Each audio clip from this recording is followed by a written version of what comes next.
Good morning, good afternoon, good evening, and welcome along to episode 114 of the Sofamanager Scottish Football Podcast. The first episode of the Sofamanager Scottish Football Podcast that we can finally say, John, Falkirk are a Premiership team for the 2025-2026 season. Huzzah! We can't make any comment on after that fact, but we will be celebrating that fact in today's episode, which will be a review of the Falkirk Football Club's season 2024-2025. So on this week's show, we'll be talking about what was termed the Avon Gorge Friday, and the transport arrangements that fell with that after Neil couldn't be bothered getting a helicopter. Apparently you're not allowed to fly helicopters on Friday nights or something.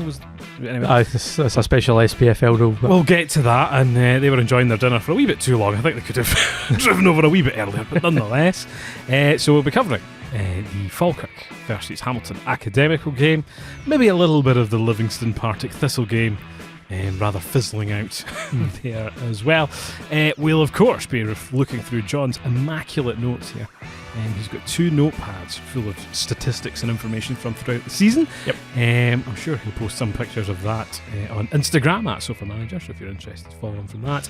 And some players of the season, some wish lists for next year, who stays, who goes, and all of the ups and downs from throughout the season. Anyway, joining myself this evening, pessimist Paul, who finally, for the first time this season, watched with my own eyes Falkirk win a football game. So you actually watched it? I actually watched it, yes. I thought my curse shall be no. After the first 5 minutes, maybe I'll turn it off. Maybe that'll fix it. But it is the jubilant pitch invading Jonathan. How are you, John? I'm very well, thank you. And you calm down after? Is it all like, It's just coming back down to earth a little bit. It's a bit of an anticlimax, because I'm like, there's no big parade, there's no open bus tour or anything like that. I couldn't really work out what you do it through Falkirk per se. The high street's not wide enough. True enough. For one thing, I think we leave the Christmas lights out the year round, I'm not sure. There was certainly a few events you could have done. I've never really done that kind of thing, but the club put on an afternoon/evening at the Manicky, if you know Falkirk. Okay. That didn't really appeal somehow. I don't fancy that, no. And I think behind the wall after the game, probably all day Saturday, probably all day yesterday, was just bouncing, absolutely bouncing. Absolutely. So, if you do enjoy this episode, please like and subscribe. It helps us a lot. And without further ado, let's get on with things, shall we? Right, so first things first, the game. On Friday night, it was a big occasion. Everyone in town was talking about it. The person that served me in Marks and Spencer's, despite their troubles and woes, not getting to that, was saying that I think their husband or whatever had the same name as a Falkirk footballer. I think it was David Mitchell or something like that. I was like, it's not even a good Falkirk footballer. So that was a sign that they were going to win the game. Right. So I think if this had reached the lips of, people working at tills and things like that, this was a big deal. Had cup final vibes. Yeah, and I don't know how much attention was on the rest of it from around Scotland. I thought the BBC did a great job, actually, of showing sort of both games. They really brought the big guns out for the Falkirk game. They had their own wee studio, which they don't usually bother bringing. Yep. They had all the A-tier pundits and commentary. Livingston got one camera. I think it was. I haven't seen any of the Livingston game at all. So they kind of cut back and forth. So this was a big deal. And yeah, do you want to take over from there? Talk me through from your perspective. What was it like in the lead up to kick off? What was the sort of atmosphere like? Was it a jovial, confident thing? Was it a bit nervous? I was incredibly nervous. Absolutely. So I was through working in Edinburgh during the day. I felt fine in the morning, felt absolutely fine. I kind of came back off my lunch break. I'm kind of sitting at my desk going, happening. Yeah, it's like 2 hours to go home, and then it's either like I'm going to come in here like next week, absolutely buzzing at my nut, I'll be the happiest man alive, or I'm going to be abused like you wouldn't believe. Like, it was a real kind of like you're like never, like or all or nothing really in that scenario. So yeah, the nerves really like kind of build up, and you had more and more kind of people coming around my desk and like, how you feeling? Like, God, just leave me alone. Like, I can't handle it, cope. can't handle it.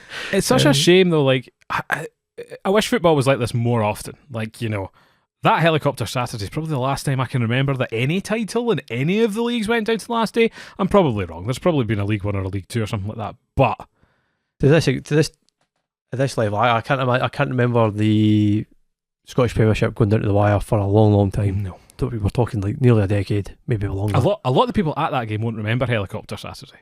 There was, and a lot of people there at was, that- there was two, because it was helicopter Sunday. With the go really far back, it was the Dunfermline Rangers game. They go beat like 7-0, Oh, right. and I think Celtic were at Camargue, and then there's one that involved Motherwell The and Motherwell's Scott ones, McDonald yeah. and stuff like that. Fair kind of top flight level championship.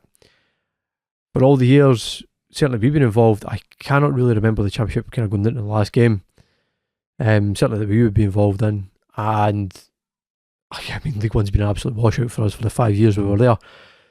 Long time. It was a properly unique set of circumstances.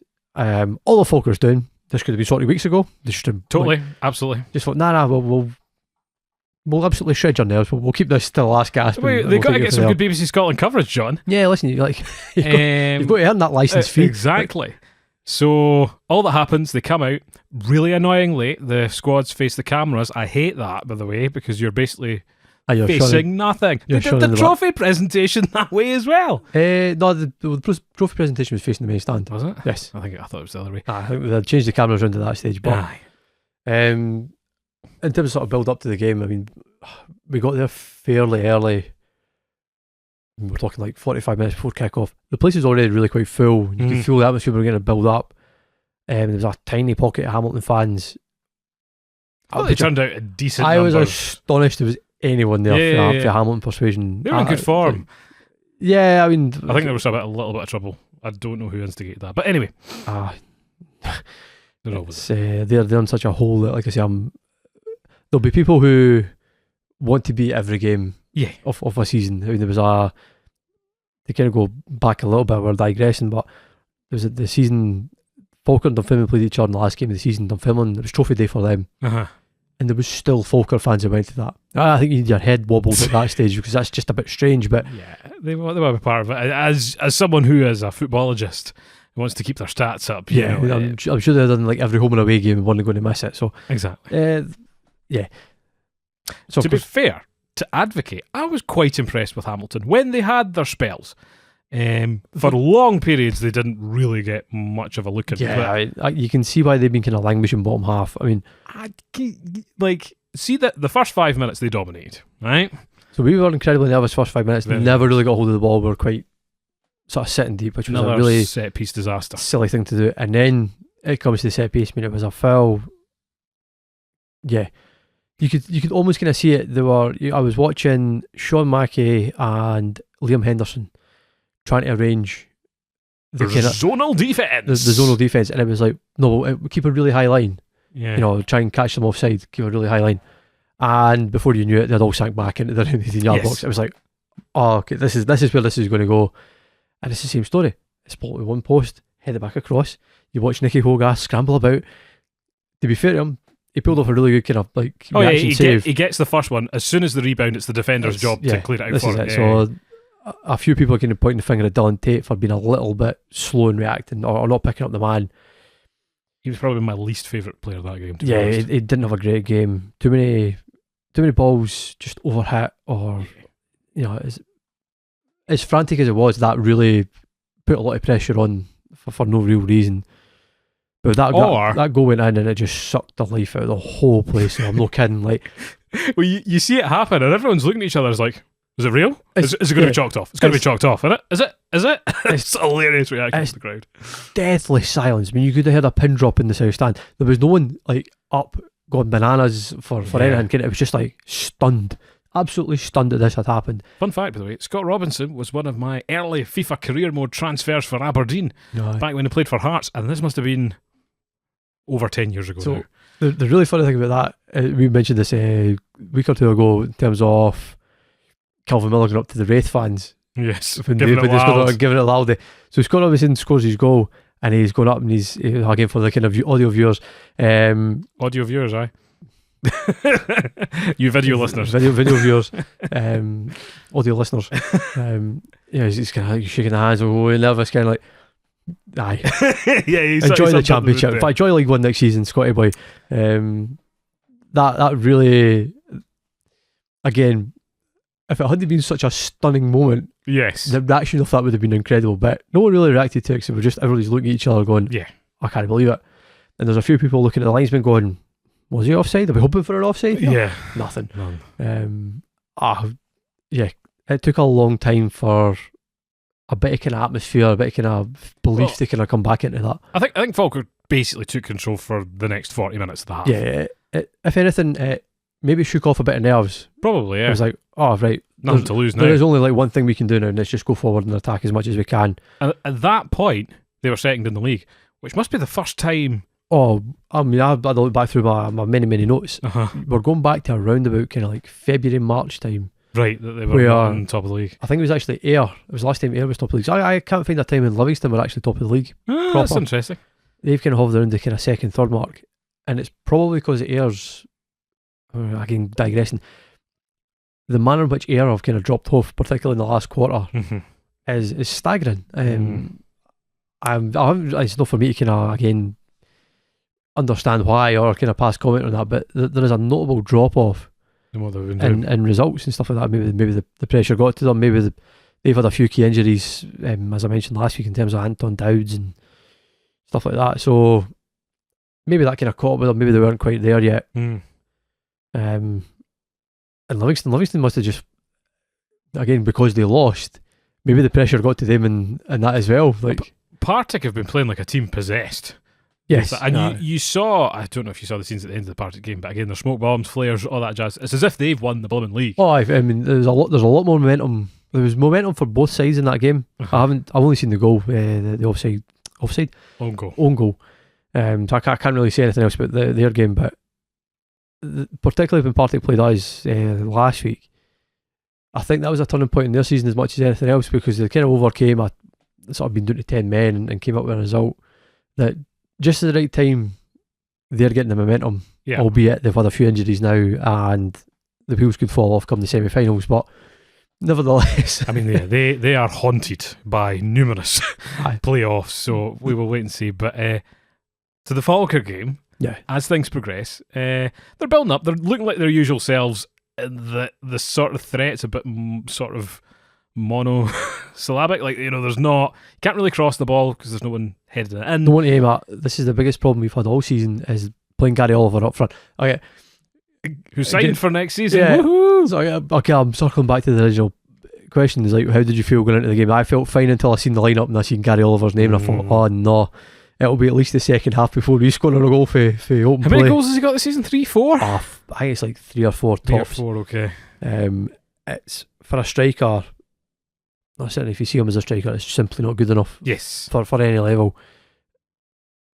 I say that with a big asterisk, because if you actually see him as more of an attacking midfielder or a kind of playmaker up top, he's a little bit better. In fact, he suits that as a position a lot more. But because we've had Nesbitt and we've got Harfield, that option was never there. But for some reason, we persisted him as a striker. Oh, there you go. It kind of rumbles on. There's a few sky shots, nothing too major. The first major thing I remember happening is Brad Spencer, deep in the box, getting booked for diving. Have you seen it back? Yes. I don't think it's enough to get booked. It's not enough for a dive. It's also not enough for a penalty. But then what do you do? What do you do? Now, see if that, he's felt contact and went down. Say that happens in Arsenal versus PSG next week. That goes to VAR and is probably given as a penalty. That's the thing. Yeah, because it's the thing. It's exceptionally soft, but letter of the law, he's just about got 2 hands on the back. Like, and I mean just about. Oh, wait, well, he's made contact. I'm not advocating for the penalty at all. I haven't seen it back.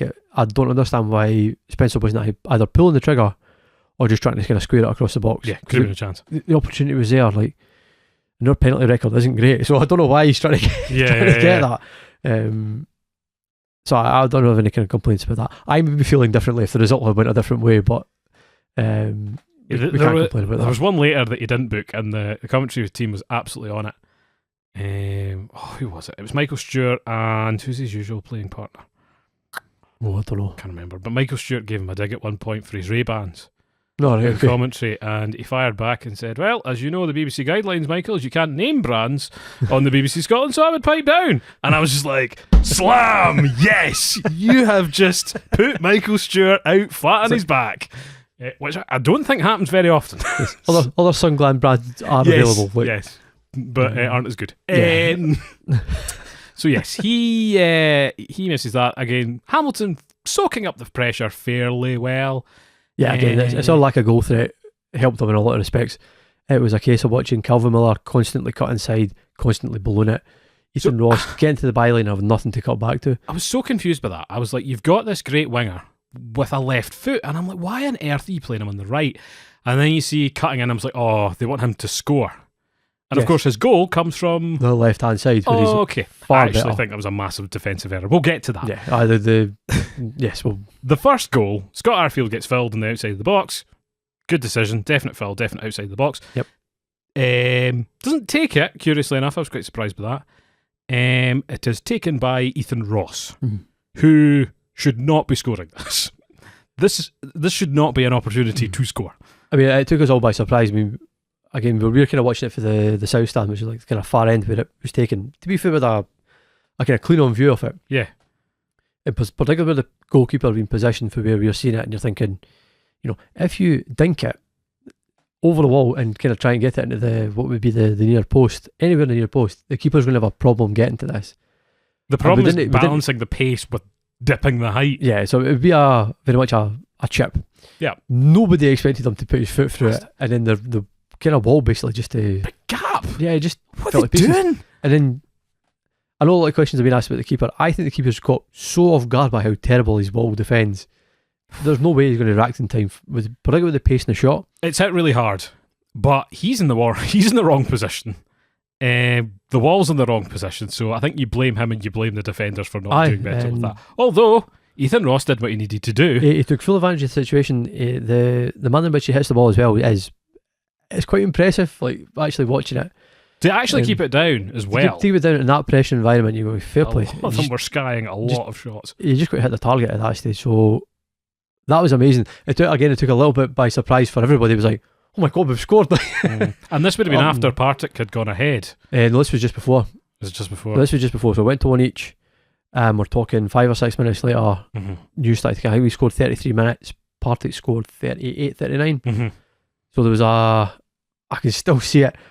There's a weird roar or it kind of appears at the far end of the main stand. Yeah. Talking like 5 or 6 people, and it's like a ripple filters right round the full stadium, and everybody's frantically checking their phone and makes me sad that previously in the day some bloke would have been sat with an FM radio, transistor radio, passing that round, whereas now don't even need teletext. But some people I think were actually watching it on iPlayer. So yes, they go in at half time looking the better team. They are ahead in the league again now. After that demise, coming out the second half, and then Hamilton again for the first sort of 5-10 minutes probably this time still outplay them a wee bit without causing them too much trouble. I think was it McDonald nearly scored one of the best goals of the championship season by beating 2 Falkirk players with a sort of spinning Rooney move and then just flicking it wide. Yeah, I mean, I actually says that in the game. I was like, Christ, if he had scored that was goal of the season. Such a good goal of the season. It was unbelievable. I felt really bad for him. It's like the St Johnstone boy that scored in the final. Yeah, it was just weird enough. Particularly at half time, everybody's kind of looking around. We've kind of got away with this a little bit here.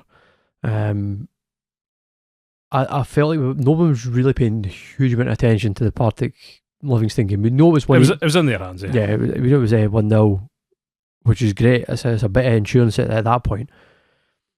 But as you say, I was disappointed there was no substitutions at half time. Okay.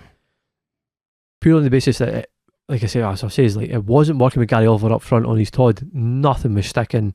I think he had the biggest sky shot of the game that was very ambitious from what I remember. That might have been someone else though. And to be fair to Dylan Tate, I thought he was off the boil. He had a great game against Partick. I could understand why he was back in contention again this week. But there was just moments and you think, nah, it's not really there. We need to kind of go like 2 up top, which is never, we would never do it. But at that point, for a kind of panicked fans perspective, it was like, Christ, you need to get Barney and Ross McKeever up top and just make this 4-4-2. We've got to go for it. I mean, we didn't, and persistence paid off, I think, with Ethan Ross getting the go-ahead goal, as they would call it in hockey. Effectively, well, not quite the winning goal, but certainly puts us ahead on 60 minutes. A real smash in the box. I was about to say, Falkirk are not a threat from aerials at all. No, for a minute, I mean, we had, where's my notes? So we had 9 corners. We did very little with them. I don't even recall it. My thing about this goal is the Hamilton defenders make an absolute mare of it. There's a bloke, I think, with his hand up looking for something. And if he doesn't put his hand up and goes to cover where Ethan Ross should be, that wouldn't have got in. They would have dealt with that. Yeah, absolutely. But I do think Ethan Ross was probably the liveliest looking player of that game. I think he had a really good game. We'll talk about this later on when we start to look at next season, but I thought he was immense. He put everything into the game. So did Calvin Miller, both of them. And both of them well deserving of getting the kind of goals for that game. Like I say, it was just a smash. I was mightily relieved, particularly watching the back in the highlights for some reason. He was able to keep it down because of the opportunity. It's just very close to blaze that over the bar. We were talking like that excited. Inches to just like rocket it. Well, the Aberdeen Academy graduates know what they're doing, John. No, he's certainly better than his brother. Was his brother Sebastian Ross? Seb Ross. He was part of the worst Falkirk team in living memory. Right, okay. Is that his brother? I did not make that connection. I'm sure they're brothers. I mean, that was, again, utter delirium. Scenes, yes. Absolutely amazing. I think I lifted my dad about 3 foot in the air. I think I readjusted his spine in the process. Big bear hug. Just incredible. You couldn't believe it. But nevertheless, it all kind of calms down and singing away in that. I'm pretty confident, if memory serves me correctly, Hamilton started to kind of come back into it very, very quickly, and you're like, go on, just let us finish the first chant, and then we'll... When Kevin O'Hara came on, did you see the writing on the wall? Nah, I mean, Kevin O'Hara's been useless at scoring goals since I can remember. At the Falkirk Stadium. Particularly the Falkirk Stadium. So, he was robbed by John Baird against, I think, Rangers once. How our sort of career changed on a dime that day. We were at that. We were at that. It was just mad, absolutely mad. Couldn't believe it. And you thought, right, and I think I was watching the highlights back to remind myself what went on, and in commentary on the Falkirk TV they said, "On the shoulders of giants," and I'm like some of the let's some. But then also at the same time, I was like, well, you know, and actually looking back here, this is the first sort of interesting team to be promoted in a long time. Most of them have been prodigal yo-yoers. It's been prodigal. It's either been sort of Hearts, Hibs, Rangers, Dundee United, Hibernian, Hearts again. The only ones that stood out to me were St Mirren, sort of midway through, and even then they're quite prolific Premiership team. Livingston, I think, went up the same year through the playoffs. Believe me, they went up. This was again in the middle of the 2010s. 16, 17 maybe. I think something like that. They went kind of back-to-back promotions. They've done it through the playoffs. I think that's the difference between us and them in that scenario. And then Partick Thistle in 2010, 2011. Which was... Yes, that was just before Rangers' capitulation. Yeah. So because that caused Dundee to go up. Anyway. It is very exciting. And a team, again, everyone was saying in commentary, everyone wants to see them in the Premiership. It's been too long. See, I wonder about this. Do they want to see us in the Premiership because they don't want Livingston in that bloody pitch? Nobody wants Livingston. Nobody wants Livingston in their fan base either. It's kind of by default, because I don't think anyone really fancies coming to Falkirk or the edge of Falkirk. Well, are they not still binning? Anyway, we'll get to the logistics later. To finish it off, Calvin Miller switches sides. The defender, who has obviously not got used to him at this point, doesn't realise he has no right foot whatsoever. So if you're defending him, just put him onto his right and he's no threat at all. Mm-hmm. Leaves him the space with his left. Great finish.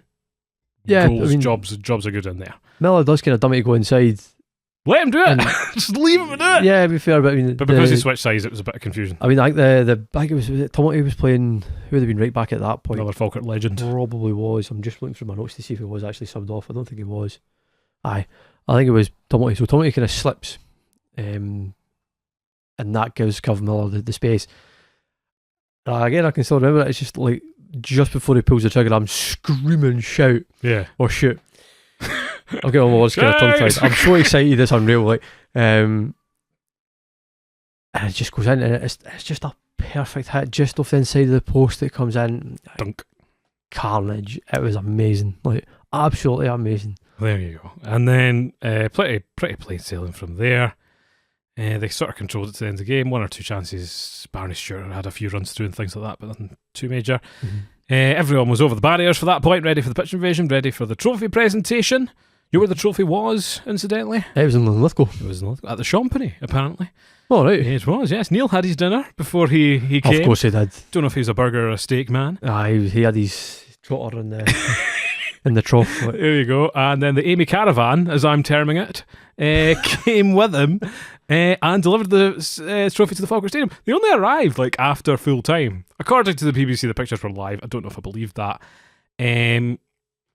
And the trophy presentation took an hour and a day. I didn't see it. I'm sure it was all very exciting. Was it very exciting? Nah, these things are always underwhelming. Like Wigfield spoke to Scott Arfield briefly. Like, did you see that? That was quite cool. I quite like that. I'm amazed that she took any time out of her life. If he wasn't a former Rangers player, there's no danger she was doing that. It was when she sang it, you're going... And he was like, no way. No way. No way. He was cool about it. Very good actor. Like. Aye. And the scenes in the dressing room were pretty good. You wouldn't have seen that in the broadcast as well. But they're all dancing about with their beers and stuff like that. So I'm sure plenty off to Ibiza, as John McGlynn. Yeah, I think they're all jetting off this morning. And his motivational speech was saying. And league winners, first time. 15 years. 15 years. Well, did they?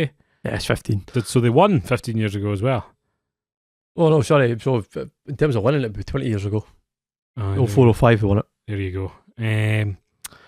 Things, and that would have been back when Clyde were a major threat in the first division. Nah, I haven't looked that far back. I'm trying to remember who was challenging us. It was somewhere. It was like Clyde and Inverness. Yeah, Inverness went up the season before. Inverness went up the season before. They were 03 or 04. We were playing a local view. I don't know why I remember that. They were building the Falkirk Stadium at the time. Yeah, the Falkirk stand. Is that since it was weird enough looking back on that. Good. When Falkirk won the league 20 years ago, the only stand that was there was the main stand, and they were just finishing the North stand. And that opened for the first season in the Premiership. And I would probably say about 60 to 70% of the people that were on that park, John, weren't alive then. No, definitely certainly weren't old enough to walk. So this is a brand new experience, and it's very, very exciting for the Falkirk fans. How did you celebrate when the full-time whistle went? Massive relief. I mean, there's no other way to describe it. Yeah, everybody's gonna. We were sitting standing around, kind of looking at each other, going, "What do we do? What do you do? This doesn't happen every other week." It doesn't. Gary had shot off onto the park. Your friend Gary. So we didn't see him for dust, and it's just myself, my dad, and Kirsty just again looking at each other. What do we do? You're applauding, you're singing. See, that's what I was confused about. Like you jump on the pitch, you get there, and then what? Well, a few people tracked down players for selfies and things. Like, a few people were on shoulders. Again, our friend Gary managed to hug Gary Oliver, tell him he loved him, and then thought Gary on Gary action there. It's like, no, really. Yeah, that's what everybody wants to hear. So eventually, we made it back onto the park when sort of kind of calmed down a wee bit. It's the kind of second wave. And yeah, you're just kind of looking around you. Everybody's all hugging each other, sliding about. I don't really get that part.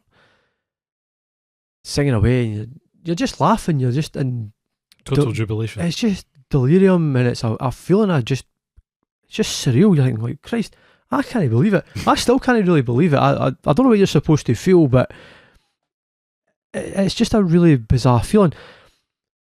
It all kind of starts to kind of calm down, and we kind of make our way back up to our seats for the trophy presentation, which did begin to take an age because it took forever to get people off the park, for the very reason it's people like we kids sliding about. It's like, go on, just stop, get off the park. Like, this is a bit you look like an idiot. Very colourful vests that could have nudged that a little bit faster.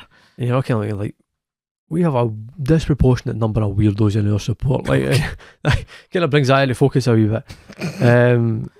This guy who colours in his match notes look good. Like, that was a bit frustrating because like you're kind of in that kind of like it's pure adrenaline and it's exhaustion. You're like, we just want to have that trophy. We just want that moment. eventually everybody cleared off. They'd set up all the we kind of stand in that, and it goes off, and it's brilliant, it's amazing. And then they start to kind of parade the trophy, which is what we're really kind of there for at that point. And they start making their way to the south stand towards the ultras, and then they all pile back onto the park again for the second time. So that prompts them to kind of run back into the tunnel, because they obviously didn't want the trophy and all that kind of getting damaged. So that took forever to clear all of them off, because suddenly they're getting their pictures taken on the big plinth, they're getting their picture taken with it. So that started to cause a wee bit of angst and a bit of tension and who was kind of left up in the stands. Bit of booing, that's what you could probably hear through the telly, was people booing and stuff like that. I was in bed by this point. Aye. A few comments on socials about like why are you booing a trophy presentation? It's because of these muppets on the park. They ruin it for everyone. Ruining it for the rest of us. Like, you've had your moment. You've done your thing. I absolutely appreciate its excitement and like that, but get a grip. Like, it's the players' moment. It's not your moment, right? Or it's for everybody's moment. So let's all enjoy it. Eventually came back out, and again, I was just so mentally shattered. I just wanted to go to my bed and have a cup of like. It's quite late at that point. So good to see the trophy. These things are always a bit imperfect. Yes, I think they're more tailored for the TV cameras, for the press, as opposed to the supporters. Yeah. But it's for the players. It's not really. It is for the fans, but that's the moment for the players, and they're all hunting for there. Congratulate them. They're all there to get their pictures taken and be there with their families and stuff like that. And that's tremendous. That's really wonderful. Yep. So I was quite happy to kind of just saunter back to the car, come home with a cup of tea, and just watch the highlights and relax. Full happiness. And just think, thank Christ, I'm not going to go through playoffs. Hallelujah. Taking place, I believe, on Tuesday. Starts on Tuesday. Aye. Do you think they missed an opportunity here, by the way, with Bank Holiday Monday being a glorious day today? Could they have had Friday night games on a Monday afternoon instead? Friday, Monday, baby. No, they could have just had the last games on a Monday, is what I'm suggesting. So I think that about rounds off our coverage. That kind of covers the day. That's a solid half hour's worth of one game. But I think that actually was a really good match to end on. It was a big occasion. They turned up. It was a little bit interesting. There was a lot going on. So a nice way to round off what has been an epic season. On that note, where do you want to go to? Do you have a player of the season in mind, par example? Yeah, I mean, that's probably a good place to start, is a sort of player or. I've been swirling about this all day. I am going for Liam Henderson. I think. Oh, okay, a defensive. Yeah, player. I think for everything he's done at centre back and stepping into centre mid at critical moments has been unbelievable. I think that is a choice. Well, I don't know. I mean, I'm astonished. Again, I don't know. I've not watched all the games, but I'm surprised he was never selected in the kind of PFA shortlist. But then again, because he's that kind of defender, they generally don't get picked for the awards. Brad Spencer won as the PFA Championship Player of the Year, and Calvin Miller was also nominated as well. Again, two players have had exceptional seasons, and it's quite difficult not to pick them. Yep. But I just think for the magnitude of how important Liam Henderson is to that team, or certainly has been this season and last season, is incredible. Like, genuinely, if he has another decent season next season, he will go down as a Falkirk legend, 100%. He is genuinely that important for this club at the moment. Incredible, absolutely incredible. So he is my player of the season, definitely. So on the back of that, where does this Falkirk team place in your ranking of Falkirk teams of yesteryear? Yeah, again, I'm going to sound really, really bad. I don't know about the answer to that question yet. Are they? So the thing because I think the best that they were was those championship playoff contesting team. That was a brilliant Falkirk team. That was a really good team. Are they better than that Falkirk team? I don't know. Are they better? Are they better than Peter Houston's team? Who kind of got a kind of Scottish Cup final team and the Kilmarnock playoff team. They are and they aren't in certain respects. It's a different. Yeah. I would say this is a better attacking outfit Okay. But the Peter Houston team is far better defensively, and I mean far better in that they could defend bloody corners. Like, Zonal defence. You're kind of conditioned to be negative, Yeah. being a Falkirk fan. So focusing on the negative doesn't help comparing the two. Because we've lacked a consistent goal scorer as well, I think sometimes that taints it a little bit. But then at the same time, I was only kind of look through the stats. We've certainly shared the goals out across a number of players. You're looking at particularly like Livingston and Ayr United. It's kind of one player. Mm-hmm. I think was it Ayr? George Oakley's was it 13 goals this season? Yeah. There's a Muirhead for Livingston's their main man as Rob well. Muirhead with 13. If you go far, you have to go really quite far down for the next best of their team goal scorer, and I think that was the difference. So we had a collection of players who could pop up at any given moment to score goals at certain moments, like Alfie coming off the bench, getting a critical 5 or 6 goals, Ethan Ross, Calvin Miller, McKeever at the start of the season until he got injured, and he's not been the same since. Dylan Tate scored an absolute perler against Airdrie. Mm-hmm. A phenomenal goal. Liam Henderson's had a few headed goals. You know, they've all kind of came into it themselves, and that's the. I think that's what's propelled us this season.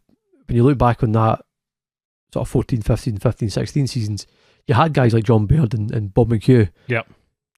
Strikers actually popping up and getting the goals as opposed to relying on those players behind them. So that. Yeah.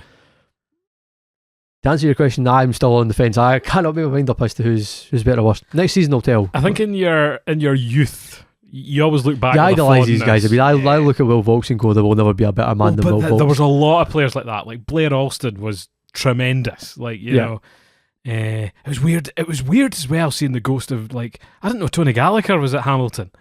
For example, when he came on, what an easy 200 grand that wasn't a transfer fee, by the way. What a steal! And absolutely mugged Liverpool off. Right. Like he did all right for a wee while at St Johnstone and things, and kind of faded away. Yeah, I was talking with a colleague, and this is a sort of more negative point, but was Scott Arfield for Callum Morrison a trade down? Oof. Again, my dad had the same kind of comment, oddly enough. I mean, it's two very different players. I think the influence is very different. Mm-hmm. So I think kind of doing that direct comparison is probably not accurate. The real, so I'm going to really turn that comment on you. So the actual comparison is getting rid of Michael McKenna, who was the attacking midfielder, and bringing in Scott Arfield. Uh-huh. That's a massive upgrade. I mean, that's an immeasurable upgrade. Yeah. At the same time, we got rid of Callum Morrison and brought in Miller Thompson, the kind of right winger substitute for Dundee United. A significant downgrade. Mm-hmm. Maybe they balance themselves out if you look at it over the two. In terms of overall influence, I think it was an upgrade. I think if it wasn't for Scott Arfield and the stories about them sort of doing these kind of team bonding sessions after the party defeat and stuff like that, I just wonder if he wasn't there to have that kind of aura and personality to kind of bring them all back together again. He stayed on the park, I think it was up to the 70th minute against Hamilton. He just kept it all going. He was that composed player on the park. He was the experienced player on the park that, you know, if you take him out of the equation, forget about the goals he scored as well, yeah, we would have blown this league ages ago. We wouldn't have been in the position we're in. Would have been in going to the last game. For me, I always thought that Morrison would get goals when no one else would. Yes, so and that was his big thing. And my question would be that, do they win the Ayr game with Morrison? Potentially. Do they draw the Partick game with Morrison? You know, we could have been 2 or 3 goals ahead in the Wraith game had he been playing as one of the wingers. There you go. Again, you're having to kind of swap Ethan Ross or Calvin Miller out, and to be fair to those guys, they've been incredible. So, but to have that as an additional resource. This is the thing. I was kind of thinking about it as well when I was watching the game. I was like, what's their unique selling point here? Because Livingston have a style of play. They're big bruising, bashers. And, the way that everyone seems to build a championship team these days is you get 3-4 experienced guys and then you just build some youngsters around it and you hope. That's basically all you've got the budget to do. Falkirk's a much more balanced setup, and they are actually quite a good footballing team. Yeah, to be fair, I was like, I do think they lack alternative options. We've talked about this. But I appreciate that, name me a team in Scotland that can play with multiple different ways. You're talking about Rangers and Celtic, is really what you're talking about. You're probably only talking I wouldn't even talk Celtic. I mean, Celtic have one style of play. I mean, you've seen it in the Old Firm game. They have one style of play and they will play it to death. Maeda will have nightmares, by the way, for a long time. But why? We're massively off tangent now. But why on God's green earth would you shunt Maeda out to the left and put Adam Maeda up top? Fucking it blows my mind. He still nearly got the last minute of the game. Yeah. He runs at them. He's got But one-on-one. If that'd be Maeda rather than Maeda running through, Maeda scores. But anyway, Was not Maeda on the ball? No, it was Maeda that missed it, is it not? No, I thought it was Maeda. I think it was Maeda. Anyway, so I don't want to skip ahead and ask how they're going to do the champion in the Premiership next season. Is there anything else you want to mention about their season before we move on? I mean, I suppose was it interesting? If you're a statistician, it probably is. In terms of, as you kind of say, XG, is that what we're going for? No, I still don't really understand the full concept of XG.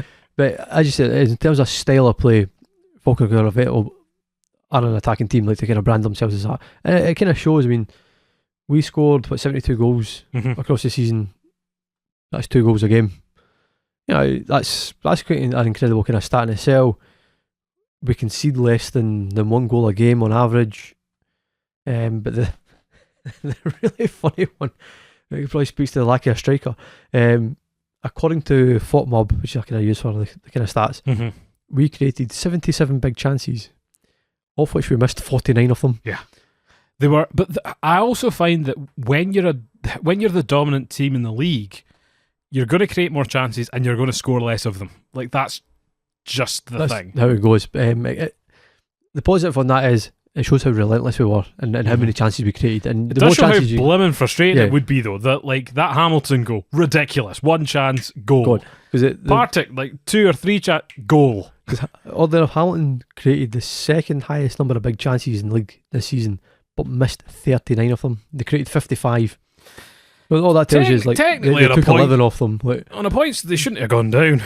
Yeah, that's again a very valid point. I mean, they've been kind of. You've got to kind of feel sorry for the Hamilton support and the players.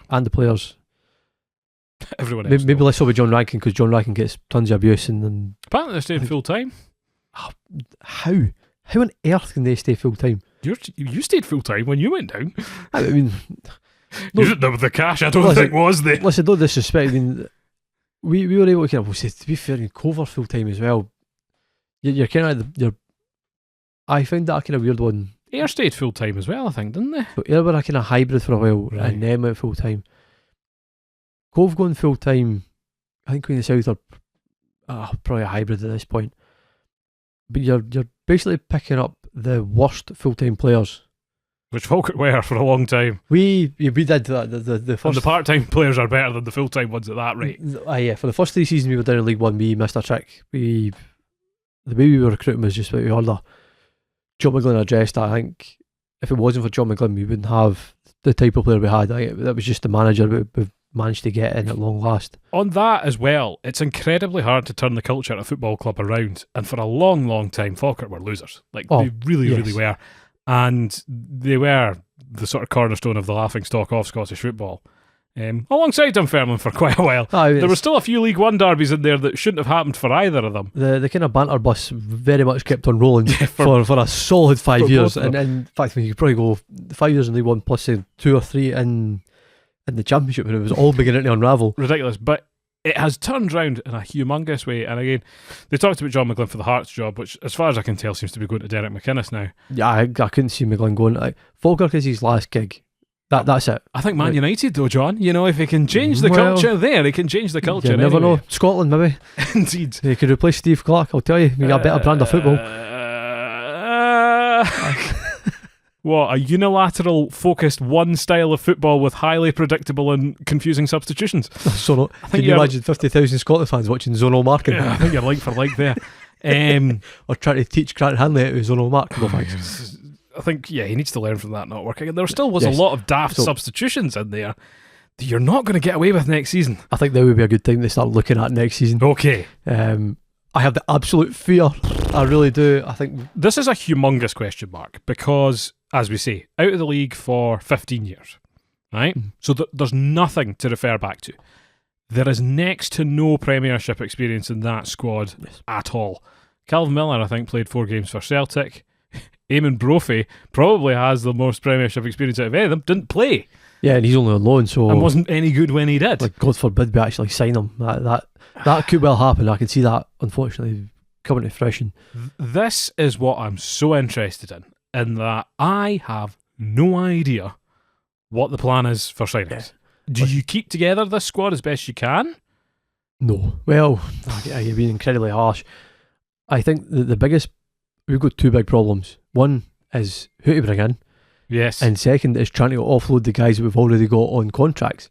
Some really weird long-term signings. Yeah, like I mean, Gary Oliver was the first one. because the thing is, like, we actually offered Gary Oliver that contract like a mere couple of weeks ago. Why? Like, genuinely, like, unless he is at the point where we're going to see him as a player coach, Mm-hmm. at that point I understand. Tom Lang on a 2-year deal, that feels like we're hedging our bets of getting relegated first time round. Come back. But then you've got guys like Aidan Nesbitt on a deal till the end of next season. He's struggled this season. I think with Scott Arfield coming in took his place, and they kind of showed him up for what's the difference between a really kind of gifted attacking midfielder and a guy who is a good Championship player. Is he a good Premiership player? Maybe not. I think he would. I don't think he's ever A little bit lightweight, I think. And this is the kind of theme that I'll run through a lot of this is we're incredibly lightweight, as you will see against the results against Livingston. But Livingston's the yardstick because they were essentially a Premiership team. Yeah, listen, I mean, Not a good one, but there's other guys like, I think the fact that he's been putting Barney Stewart ahead of Ross McKeever on the park pretty much consistently the whole second half of the season. He probably has to go out on loan, doesn't he? I think Barney will probably go out on loan. I don't think it'll be straight away, but I think it'll be end of the kind of loan window. Yeah. He could well be out. I think McKeever will be let go just purely on the basis that he's not really played all that many games. He scored a pearler in a goal against Celtic, in fairness to him. Maybe he's lacking fitness, I don't know. We've got Alfie Agyeman on a new deal. I think it was a new 2-year deal. Again, I don't see it. I want to see it. Yeah, I want to see him do really well, and he has developed and he has got better, but it's still the Premiership. I'm not sure. I think a lot of the way we've kind of done our contracts and recruited, I suppose, over certainly last summer, was of a view of we'll get promoted in 2 seasons. Mm-hmm. But no one expected us to get promoted this season. Mm-hmm. I think that could be an Achilles heel, is trying to get the kind of budget correct, is maybe trying to sort of speak to a few of these guys and saying thanks for everything, But no thanks.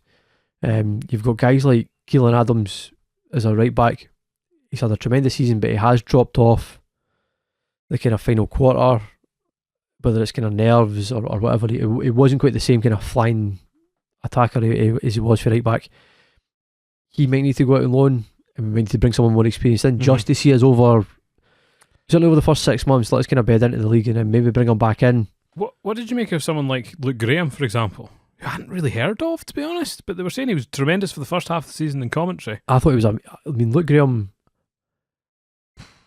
I think Luke Graham will kind of look back on this season and be furious that Dundee called him back Right. when they did, because we were on to a winner. We had Henderson and Luke Graham as our 2 centre backs, and they looked rock solid. Yep. They had a really good working relationship. It didn't really matter if it was Sean Mackey or Dale McCann at left back. We could handle it, and it was always Keelan Adams at right back. And that as a back four looked good. It looked solid. Mm-hmm. With Luke Graham coming out of that, we were fortunate, and Donaldson and Tom Lang were coming back for injury. Mm-hmm. I mean, a kind of moment on Cole Donaldson. I think he should be, unfortunately, kind of let go as well. Not for doing anything wrong. It's just he's been in the Scottish Premiership in the past and hasn't really kind of done it. Mm-hmm. He's starting to get quite a lot of injuries now as well. Mm-hmm.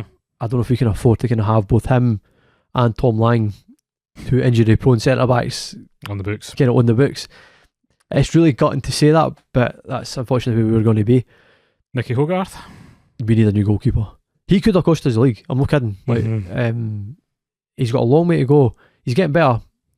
We watched him in his very first season at Falkirk. Genuine fear. It was like watching a guy with sieves in his hands. It was incredible. It's a hockey reference. Good, John. Yeah, to be fair. Serve. So again, he could be I don't want him sitting on the bench because he's a young goalkeeper, and Playing games matters. if he gets more and more games, he he could very well become.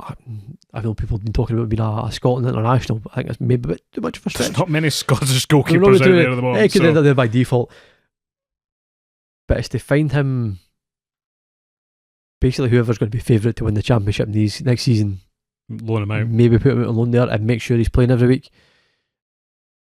I would rather he did that than he would sit on our bench with a more experienced goalkeeper playing for us. Mm-hmm. I think that's a waste of talent. Mm-hmm. We can't afford to have that project next season. Yeah. We just can't. It's all about survival next season. So, but the sounds of things, you're kind of happy with the midfield. Midfield's fine. I Happy think with the wingers. Spencer will be fine. Calvin Miller, Ethan Ross. Centre half's pretty good. We're kind of halfway there. If we can get Luke Graham for Dundee, amazing. I know he had a terrible game or two that he played for Dundee. But this guy was getting parachuted into an absolute shambles of a defence at Dundee, and they've been shocking all season. You can't judge the guy on that. You've got to judge him on his performances for Falkirk, and he's been exceptional in my opinion. So it does sound very doable in that case. I think it's survivable. I have no idea who's going to finish 12th. Top 6, John, come on. Look at what Dundee United did when they parachuted up the way. It's just not going to be the case. I think the unfortunate thing for us is St Johnstone. Bring Sibbald home. Well, the thing is, so I've mentioned them already. Will Vokes is out of contract at the end of the season at Oxford. So, well, I think we can assume that our field is done. No, I think he'll stay. Do you think so? I think they'll get a new deal in place for him. He won't play regularly, but he will be there in a kind of coaching capacity. Oh, they're getting a few hangers on here. Only one or two. The Gary Oliver one is annoying. That's the one that sticks. So that was a daft deal. I would love Gary Oliver to have just won the league well, had a great season, and leave as an invincible and as a guy who helped us win the championship, and he'd be lauded for it forever. Mm-hmm. He's going into next season with this milestone hanging around his neck of why did we give you a new deal? And it's so out of order. It's no fair. You can see it coming a mile off. I've seen it before. It's no right. Mm-hmm. Yeah, I really feel for him. Well, maybe I don't, because he's going to be making quite a lot of money, but it's going to be a real frustration, and he'll get the brunt of it for no other reason than that he accepted a good deal to stay in the one last punt at the Premiership. But this is the thing for a lot of them, is this is the first go at it. Aye. And if you look at their sort of previous record, how did they do against Hearts earlier in the season? So we won 2-0 against Hearts, albeit Hearts were dreadful. This was the League Cup, which they don't really turn up for. We've beat Hearts in the League Cup a good 3 or 4 times over the last sort of 5-10 years. And they got papped out by Celtic. The Celtic. So Celtic beat us in the League Cup. That was the last 16. Yep. Scottish Cup, we got beat off Wraith. They played Motherwell or Dundee United this season as well, didn't we played Dundee United the very first game of the season. In the League Cup, we beat them. Oh, did they? Okay. We beat them. He says with his notepads. Find your notes. It'll be early on. It was a very, very first game. Oh, we didn't have the colour there yet. So we beat Dundee United 2-0. Oh, there you go. At home. 13th of July. So, I mean, Dundee United were probably still operating as a championship team at that stage. I think they need to get some decent friendlies in the books for the start of the season. I'm looking for a pre-season tour somewhere like Austria or Bavaria. Get yourself down south. Play some League One teams or something like that. You could do like a London tour. I'm up for that as well. Well, they need that level to sort of G them up and get ready. Is there any contract negotiations that they'll be hurriedly going on with at the moment? I have no idea. Sure I think the club will go deathly silent for the next kind of week or two in terms of just let them go on holiday, enjoy themselves. I'm sure in the background proper, the discussions will be going on with new players, and I imagine that's what happens all the time. I just have a vibe about that. Here's a question: of the other teams that you've watched this season, is there anyone that you'd be like, this guy needs to come with us? Again, I'm talking to Kirsty and Gary. I go to the games regularly. The very question. There's very few, to be brutally honest. I'll take Jerome Pryor, Livingston goalkeeper. Okay, yeah. I think would be a marginal upgrade on Nicky Hogarth if we're really struggling to get a goalkeeper. Mm-hmm. And as much as a lot of bridges would need to be rebuilt, I would take Robbie Muirhead as well. Okay. As a striking option. Massive, kind of strong, athletic guy who I think's probably played in the Premiership in the past with them. I can't really remember. think that'd be over Martindale's dead body though. Yes, so this is like that requires Livingston to stay down next season. Which, You're not sure. if I'm putting money on anyone in the playoffs, it's going to be Livingston. So they would be the two, and I think that's a compliment to Livingston, I suppose, that they have two very good players there that I would love to see in a Falkirk jersey. They have done it before in terms of the playoffs. I know that Martindale after the Partick Thistle game was apoplectic with rage at the referee. Dry your eyes, mate, honestly. Yeah, I know. Again, I've not seen it back. About the only thing I saw from the game was Livingston hit the post with an absolutely cracking shot. Again, that goes in. Things could have been different, but it ultimately wouldn't have mattered. But obviously, he was very good in these last few weeks with his mind games and stuff. Yeah, there was a funny thing with Livingston. Sorry, I'm kind of rambling through my notes again. Giving it, it's theirs to lose. It's theirs to lose. By jigs, did they really do it? Okay. No, something a little bit different. I was just looking at the most yellow cards. So no one got any more than one red card All right. the All full season. season, which is amazing when you think about Stuart Bannigan, Are you who got. counting Agyeman, who had his rescinded? So they don't count. Okay, that's fine. They've been pulled Oh, back. yeah, So that's interesting. I think basically only one. I was looking back and it's like, in terms of the sort of dark arts, I actually thought Livingston would have more yellow cards than guys at the top anyway. I think Jamie Brandon had 10. Mm-hmm. Stuart Bannigan had 12 yellow cards, but only got sent off once, which was against Falkirk. Is he a Partick player? Yeah, part of Thistle. Yeah. I found that quite funny. And kind of on the subject of Jerome Pryor, 15 clean sheets. I think he had 17, so a good goalkeeper in there, I'm sure. I don't think he played the full season either. I'm sure there was someone in Right. at the beginning of the season. I think they had a Brazilian that ended up going to Fluminense. Nah, I think weirdest. It was. He was on loan from Liverpool. To be fair, he was not a Livingston player.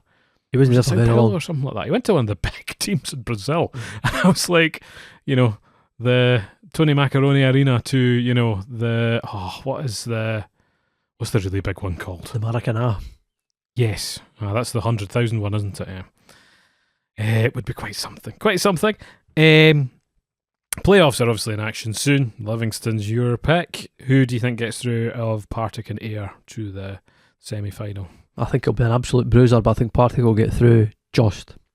They're buzzing at the moment. I was actually surprised to see. I think Ayr still beat Airdrie on the last day, didn't they? Yeah, but I think Ayers results got kind of weird coming the end of the season. They got that kind of written Wraith were blimmin' going for it against Queen's Park. You know what? I'm absolutely delighted that Wraith finished fifth. I really am. I mean, I talk about a kind of diddy wee hateful club. Like, no offence, Stephen, if you're watching. Half your best players, your manager. I mean, I got what was Stephen. He's a big Wraith fan. He's a lovely guy, but your team, now I can say it, really, really rattled my cage in that 3-1 game. I mean, I was fizzing. Guy called me a baldy bastard. Fuming. I'll never forgive him for not that. your pal, but some random on the way out. I used to have a bit of a soft spot for Wraith. I love going to the Starts Park and watching the trains go past your stadium. Mm-hmm. You gave me some uncalled for abuse for no real reason beyond being sort of hereditary Lacking bald. in a follicle nature. Like, up you. Enjoy the championship. Okay, well, I felt sorry. I felt sorry for them because they were probably thinking, right, Livy are going to do a job for us. They didn't do that, so they went and smashed Queen's Park for some goal difference. Yeah, I'm looking back on it. Then when we were sort of getting beat off Partick, Ayr were drawn with Queen's Park. So that kind of says a lot about where Ayr were. They've had nothing to play for the last 3 or 4 weeks. Yeah. So you could actually argue that they should be more rested in theory. Oh yeah, going into this. definitely. But Partick have the momentum, and it's what wins over. I don't think it really matters because Livingston have got a good 10 days to rest up. They're physically stronger. It will be again attritional football, but they will get through it, and it'll be like 1-0 on aggregate. Yeah, and it'll all depend on who finishes 11th in the Premiership. Still looking like Ross County, is it? I think it's a mix between Ross County and Dundee. Okay, Ross County have not been down for quite a long time now. Yeah, I mean that. To be fair, I think most people are kind of St Johnstone as well. So it's been up for a long, long time. Yeah, I think it's a bit of kind of not a great comment, but somebody kind of says like they really hope that St Johnstone and Ross County go down to vary the geographical. And Falkirk and Partick Thistle come up, and then it's like this is more of a traditional Scottish Premiership. It's like, when was that a traditional Premiership? Like, when has that ever been the top flight? You're going back to the 80s if you're lucky. Falkirk really. if you traditionally place them on where they've averagely been, is probably the first division. Post-war, definitely. I totally agree. The Sam North Foot Adventures. So, okay. all there's this one in I've never met the guy. I'm not particularly interested in meeting him, but if you are on the podcast, Sam, you listen. Really, to be fair, his content is brilliant. He's positioning. He's done like a kind of vlog for the Falkirk game. This isn't the PLZ person, is it? No. No, he does. What's the SPFL one called? The Warm Up. Okay. And he does his own YouTube channel. Craig G. Taylor started doing his own YouTube channel, going to random games as a vlogger. Oh, again, I'm so out of touch with everything that tears. Funny enough, when I went out for breakfast the other day at the place I told you that did the bacon naan bread, The Shoom. Yeah, the barman looked so like Outlaw.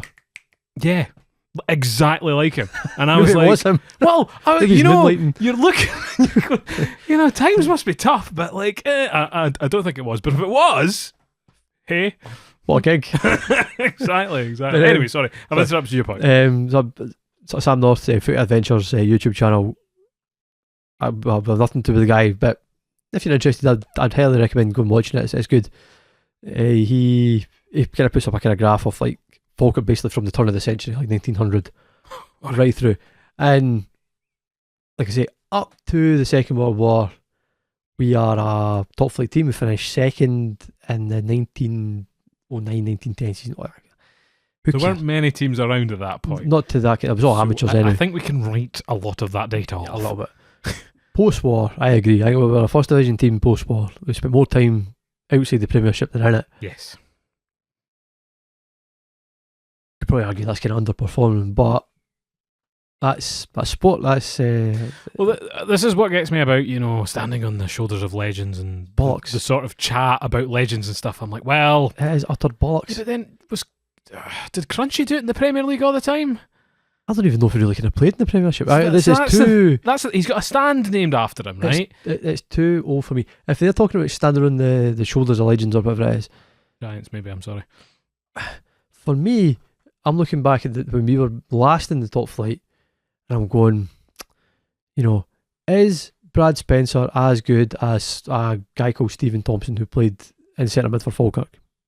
He's no better or worse. He's not really standing on a giant there. Neil McCann. Guys basically got us relegated. Michael Higdon. Oh, I tell you what though, Michael Higdon, what's a striker? Now the better of the season after he played for Falkirk. Anthony Stokes. 6 months, great striker. Alan Gow signed a pre-contract with Rangers, dreadful afterwards. Darren Barr, Patrick Craig, Liam Craig. Some of these guys, to be fair, like they were good top flight players for Falkirk. But then left and continued to be doing good top flight players elsewhere. This is Tam Scobie, Tim Krul, Kasper Schmeichel. He'll come back. Oh no, he's probably going to retire. Oh, was he? I think he's injured and that'll be him. He probably doesn't remember anymore. It was that long ago. He gave us a nice kind of warm applause after the Celtic game. So I was quite. That was all kind of lovey-dovey. I didn't really enjoy it. That was a weird atmosphere, but everyone gets pumped by Celtic, John. Aye. As an Aberdeen fan, I can comprehensively say that. And a sold-out crowd will witness that in a few weeks' time back at Hampden Park. But it's nice. It's good. It's all positive. It's all really interesting. You're confused though, because your football chat's about to move into a different echelon of previously you're in your own wee space. I enjoy being in the Championship in a really sadistic way that you know your games, broadly speaking, 3 o'clock on a Saturday with the occasional Friday night game. Yeah. You're not really getting absorbed into the old fun chat. You're not having to go to Kilmarnock away, which I just don't want to do next season. The biggest mental hurdle for a lot of, particularly the sort of younger fans, is going to watch us get beat more than we're going to win. I suppose that's going to be a big change. That is going to be huge. And again, attendance numbers have been really strong. I think we'll have a sellout near enough every week. Yeah. Certainly for the first half of the season, because the away end, there's very few teams you can kind of handpick now that won't fill that away stand. Yep. I'd say prices at Falkirk are probably going to go up, but they're still not outrageous. Mm-hmm. Like we're not going to be charging like 40 quid a ticket or anything like that. I don't think we would do that. Season ticket renewals started. So they should be coming out shortly. Like I say, I think the club will go quiet for the next kind of week or two, but that'll definitely be happening. Season ticket prices are going to go up. That's fine. Yep. Understand that. There's no issues. I'm curious to know what they're kind of going to do in terms of the north stand, because if we are able to sell out the main stand and the south stand, that's 6,000. Mm-hmm. If we start well, the demand for tickets is going to be really quite high, and it's whether we start taking a half the north stand or whether the police will allow us to do it. A lot of this is to do with negotiations in the back end with other clubs as well. So this is it. I mean, so like your Aberdeen, Hearts, Hibs. so we'll get standard allocations for those games. Yes, because they won't sell out against us. We're not that appealing. So if Falkirk are playing Aberdeen 3 o'clock on a Saturday, but I'm talking about away allocations. Aye, so like I say, so Aberdeen probably more Hibs, Hearts. Wow, Aberdeen used to bring. Well, this is going way back. They used to. I'm now trying to think. I remember Inverness. I don't think brought a full stand. Yeah, so Inverness County. We're talking in the SPL days. Yeah, now. so Inverness County, St Johnstone. They'd be the only 3 realistically that would fill that, particularly the first time round. What, like St Mirren have a good away travelling support? But again, for the first time round, because we're a team that they probably haven't played in a long time, so there's probably going to be more people wanting to go. Yeah. It's the second fixture round. Okay, well, You'll that probably see it hold drop the off, interest. unless they're doing really well. Yep. So, Motherwell quite comfortably bring 1,800, 2,000 through. Yeah, honestly, like I say, it's the first time round. I honestly don't know. I barely watch sports here anymore. And to be fair, I'm comparing it with a Motherwell away support at an Aberdeen match midweek, which it's a blooming nightmare. And they've probably done that when they've been doing that for the last 20 years. Yeah. So it's not appealing in the same way. So I think that'll. It's so stale though, isn't it? Like the top flight is stale. It's like as you said earlier, this is the first time that somebody's kind of came up that hasn't been there in a long, long time. What? Now, see when I was flicking back, because I was looking at the Falkirk getting 70 points or 73 points, I was like, was that a good total? It's about the mean. Some people have got higher, who have absolute smash leads. Some people have got lower. And I came across our Broth from the Kelly season, last season or the season before. Maybe 2 seasons, and I was ago. Like, no, it was so close, so close. I don't think that went to the last game of the season. It was not like the second last. They played each other. I think Blair Olsen scored for Kilmarnock to win the league. Lads. Yeah, I have the absolute fear of having to go back to Kilmarnock for everything that's happened. We just cannot beat them. Not their AstroTurf team, so that's maybe a help. Aye. I might not be an AstroTurf team for much longer, mind you. Well, so there's talk of we're probably going to have to rip it up, not season coming, but the season after. Unless teams kind of come on, they play it, they see what it's actually like. Because it's a different generation than what they're used to in terms of Kilmarnock, Livingston. It might change perceptions a wee bit. Yeah. And I hope that's the case, particularly when it gets to the winter time, when you'll have, say Dundee are still in the top flight. Dundee's pitch is waterlogged, as they've done quite a lot against Rangers. They did that. that game gets postponed. Yeah, but Falkirk did that as well back in the doldrum era, where they blooming froze the thing. I would say Dunfermline came out with the hoses. It was a festive fixture. Little freeze. Know the tactics. For me, when I played football, I always felt like I had more control on grass than I did AstroTurf, and it didn't matter what quality the AstroTurf was. The grass was just, it was more predictable. I don't know about that. To me, on a pristine grass pitch, yeah, you're probably right. So particularly being at Partick and looking at how bare that pitch was, that was dreadful. Well, see, this is the other argument: is that football clubs are being squeezed so hard at the moment that a grass pitch is a very big expense. It's a huge expense, and the flip side to that, having a plastic pitch, yes, it's a huge initial outlay, but the money you make back on being able to train on it saves a lot of sort of rent on there. You can hire it out. We've got East Stirlingshire who pay rent and play on it. Some of the junior cup finals and things are there as well. If Hamilton don't fancy going to Cumbernauld, I'm sure we can rent our pitch out to them as well. How weird. We'll give you a good lease agreement, lads. Clyde have become Hamilton, and Hamilton have become Clyde. I wondered if you just changed their name. Yeah. Hamilton just went, Clyde went, I think we're just going to call ourselves Hamilton Academical. Hamilton Clyde FC. Just switch. Just call yourself Hamilton Academical. Ditch the Clyde name because I think it's dead. Like, let's face it. Yeah, you're never moving back to Shawlands. And the problem is they were in Cumbernauld for so long that it actually makes no sense for them really to be known as Clyde anymore. So just call yourself Cumbernauld Football Club. Like, come on. Well, I mean, it's now too late because they've now gone back to be. Those two clubs are in a perilous position, shall we say. Anyway, don't know how we Off on a tangent. yeah, we ventured off to that. A very exciting summer and a very exciting season to come and to follow. Yes, I'm glad that you're happy, John. Thanks very much. I would have been happy either way. Just saying, I would, Are you looking forward to your away day up to Aberdeen on the train? I'm probably still not going to that game, if I'm honest. So I'll continue to not care and continue to not watch sports scene. But the new EAFC game for the first time in 15 years. Ah, Jing's alive. I'm going to have to go and buy a PlayStation now. Yes, it's going to have Falkirk in it. So yeah, what do you think Ethan Ross gets out of 100? I don't know, what's the lowest ranked you can get on FIFA? Usually the Premiership players are like 40s. The good ones in the Premiership will be the sort of mid-60s. For non-Old Firm players, non-Old Firm players are probably in the high 60s, 70s. So alright, shoot prediction, if Arfield stays, he'll be 62 rated and he'll be the best player that Falkirk have. With like 18 stamina. Aye. Takes a 10. Gosling Totties last season. Going back to freaking Roman Wallner, an overall of 71, being the highest ever rated Falkirk player. And played half an hour in a testimonial for Andy Laurie. Absolutely nothing. But he was in there in the FIFA game, so you could use it. I remember you used to be able to actually add players, so when they signed Liam Craig, Patrick Craig and things, I added them into the game. But I didn't really know how the stat worked, so I thought, well, Patrick Craig would just give him a 68, so just made all of his stats 68. Which actually meant he was like a beast of a player because he could do friggin' anything. So anyway, I don't think they let you do that anymore, so that's one from FIFA 06 fame, which we did play against each other briefly, actually. I think you beat me. I was playing as Dunfermline, and you beat me as Falkirk as far as I can remember. Anyway, I think that rounds off our season review for 25-26 season. Yeah, I think so. Is there anything else you'd like to add to that, John? And the poem that you've prepared, soliloquy. What's the Irish one called? A limerick. There was a limerick. There was that's a limerick, isn't it? Yeah, so there you go. One for next week. There was a man from Falkirk. Yes, write in with your suggestions if you have made it this far in the episode.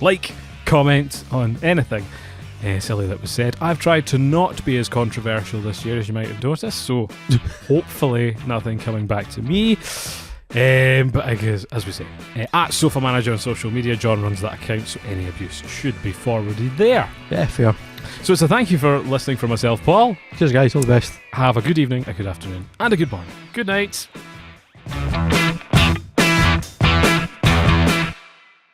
I sounded a bit low energy last week, I thought, so I need to try and And then the first preview clip you sent me is like, yeah, John, you keep talking. It looks so disinterested. And I was looking up something, but I was like, okay. This feels like a big occasion, actually. This is a big moment. It is a big moment.